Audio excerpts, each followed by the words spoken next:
Assalamualaikum warahmatullahi wabarakatuh. Perkenalkan, saya Irza Novela, NIM 17231074, Pendidikan IPA-C 2017, FMIPA WNP. Di sini saya akan mempresentasikan proposal penelitian saya, yang mana proposal ini saya ajukan untuk memenuhi tugas mata kuliah metodologi penelitian untuk IPA yang diampu oleh Ibu Dr. Randa Yurneti, MPD. Assalamualaikum warahmatullahi wabarakatuh.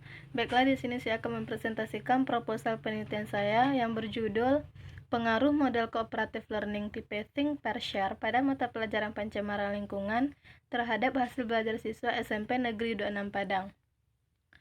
Proposal penelitian ini terdiri atas 3 bab. Bab 1 pendahuluan, bab 2 kajian pustaka, dan bab 3 metode penelitian. Pada bab 1 ini saya membahas beberapa aspek. Yang pertama itu latar belakang masalah. Pendidikan merupakan sarana penting untuk meningkatkan sumber daya manusia dalam menjamin sebuah kemajuan satu bangsa dan negara yang memfokuskan pada kegiatan belajar dan mengajar.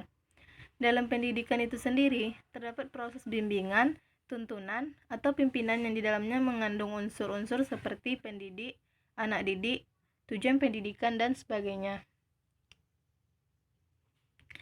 Pendidikan bisa didapatkan secara formal maupun secara non-formal. Pendidikan formal bisa didapatkan siswa melalui pembelajaran yang ada di sekolah, mulai dari jenjang pendidikan dasar hingga pendidikan jenjang tinggi, mulai dari sekolah dasar, sekolah menengah pertama, dan sekolah menengah atas. Ilmu pengetahuan alam merupakan pengetahuan teoritis yang diperoleh secara khusus, melalui observasi, eksperimen, menyimpulkan, penyusunan teori, dan begitu seterusnya, antara cara yang satu dengan cara yang lain saling berkaitan. Dikutip dari Abdullah 1998 halaman 18. Pembelajaran IPA sangat berpengaruh dalam dunia pendidikan dan perkembangan teknologi, karena banyak hasil penemuan dalam bidang IPA yang dikembangkan jadi ilmu pengetahuan baru dan diterapkan dalam kehidupan sehari-hari. Di negara-negara maju, pendidikan IPA sudah berkembang pesat, ditandai dengan adanya penemuan-penemuan baru terkait teknologi. Di Indonesia, pendidikan IPA belum berkembang dan belum mencapai standar yang diinginkan, karena pelajaran IPA kurang diminati peserta didik. Penyampaian pelajaran oleh guru kurang menerapkan konsep, serta kurikulum yang dipakai kurang diterapkan dalam proses belajar.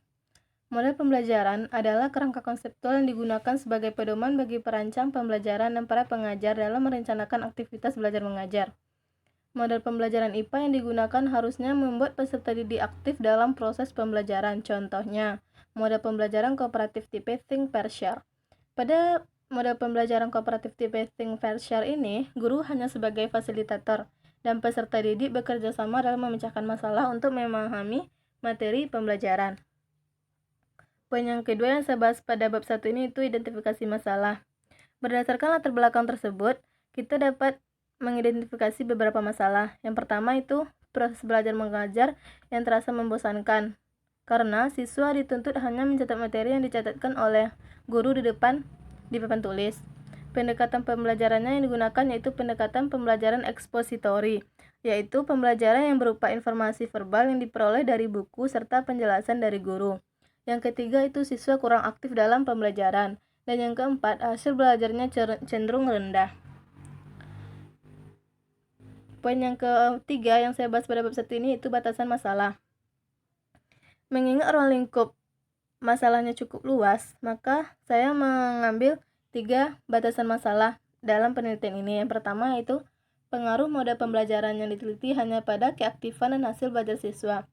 Yang kedua, hasil belajar siswa yang diteliti itu dibatasi pada ranah kognitif C1 sampai C4.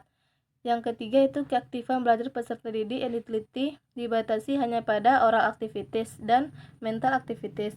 Oral activities ini seperti mengajukan pertanyaan, menjawab pertanyaan, serta melakukan diskusi. Sedangkan mental activities ini seperti menanggapi pertanyaan serta mengerjakan soal evaluasi. Poin yang keempat yang saya bahas di bab 1 ini itu rumusan masalah.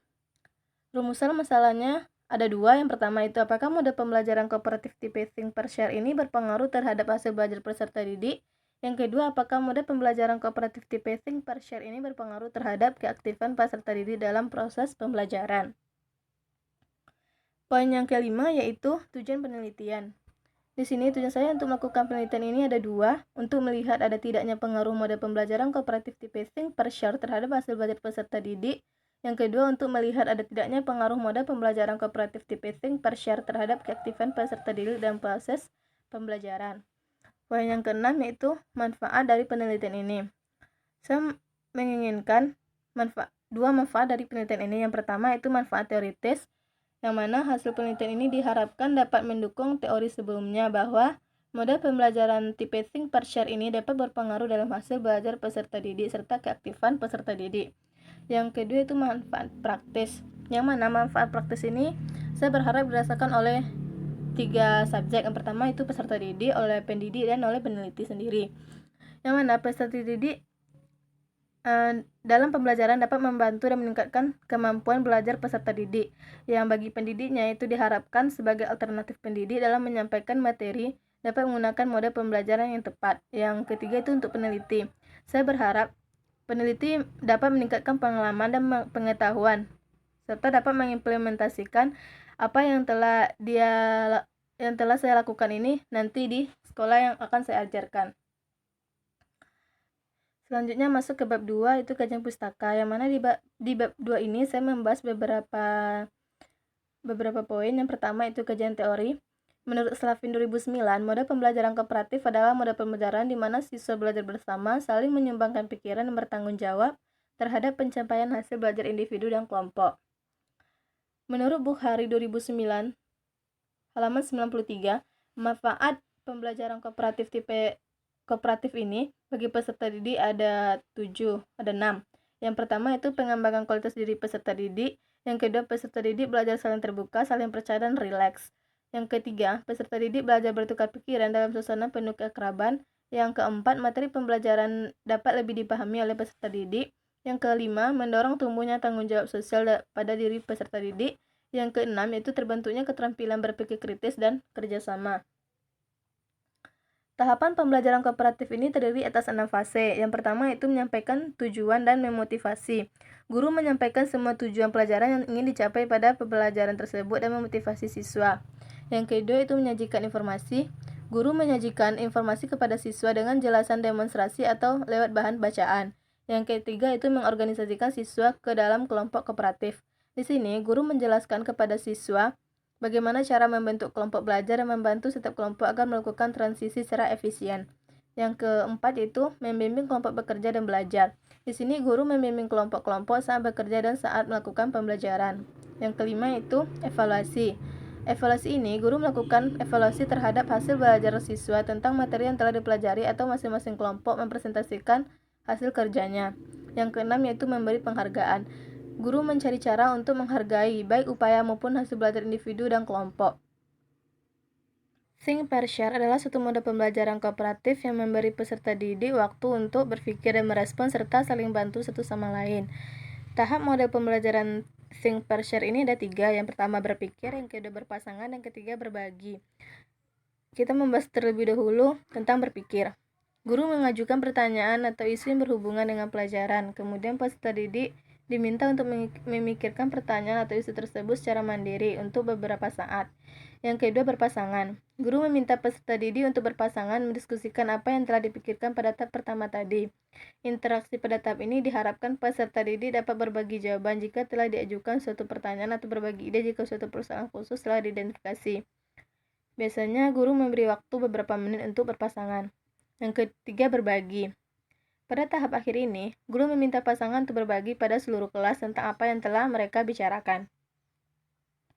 Di sini saya mengaitkan proposal saya dengan materi pencemaran lingkungan. Menurut Undang-Undang RI Nomor 23 Tahun 1997, pencemaran lingkungan itu sendiri adalah masuknya atau dimasukkannya zat, makhluk hidup, energi atau komponen lain ke dalam lingkungan hidup oleh kegiatan manusia sehingga kualitas lingkungan tersebut turun sampai ke tingkat tertentu yang menyebabkan lingkungan hidup tidak dapat berfungsi dan rusak. Poin yang kedua itu penelitian sebelumnya. Sebelum saya melakukan penelitian ini, sudah ada penelitian-penelitian yang dilakukan oleh peneliti sebelumnya. Yang pertama itu penelitian yang dilakukan oleh Adi Nurjama, yang mana dia mendapatkan kesimpulannya itu pembelajaran model kooperatif tipe think per share ini lebih baik daripada peserta didik yang mendapatkan pembelajaran biasa.